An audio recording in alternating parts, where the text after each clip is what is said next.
Streets deserted, a 12-hour curfew imposed. It's a moment many feared. Yemen's first reported case of COVID-19 in the southeastern port city of Al-Shahr. Yemeni medical officials in Hadhramaut region have tweeted that the person is in a stable condition in hospital. Healthcare workers know how dangerous the virus is in a country where half of all facilities have been destroyed by 5 years of war. We're with the governor of Hadhramaut to inspect the patient's examination and diagnosis at the fever hospital in Fuluk. This centre has been established and ready to receive as many patients as necessary. The World Health Organization says it's assessing who may have been exposed to the virus.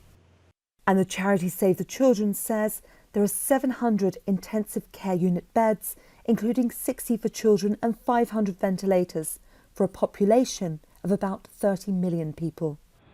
Confirmation of the virus came at the start of a 2-week unilateral ceasefire called by the Saudi-UAE-led coalition. It says the pause in fighting is to help stop the spread of the coronavirus.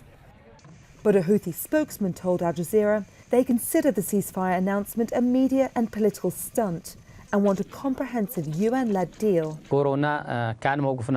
We were very clear before the corona pandemic. We wanted the war to stop completely and the siege to be fully lifted. The siege makes Yemen too weak to fight the pandemic. We didn't say that the ceasefire is rejected, but we expressed doubts about the intentions of the Saudis, who've proved that they haven't committed themselves to their unilaterally announced truce. Analysts believe the Saudis and the Emiratis are looking for a face-saving way out of a war they can't win. The pause in fighting in Yemen started as the United Nations Security Council held an emergency closed-door meeting via video conference. UN Secretary-General Antonio Guterres says he wants to work towards a ceasefire in all conflicts during the pandemic.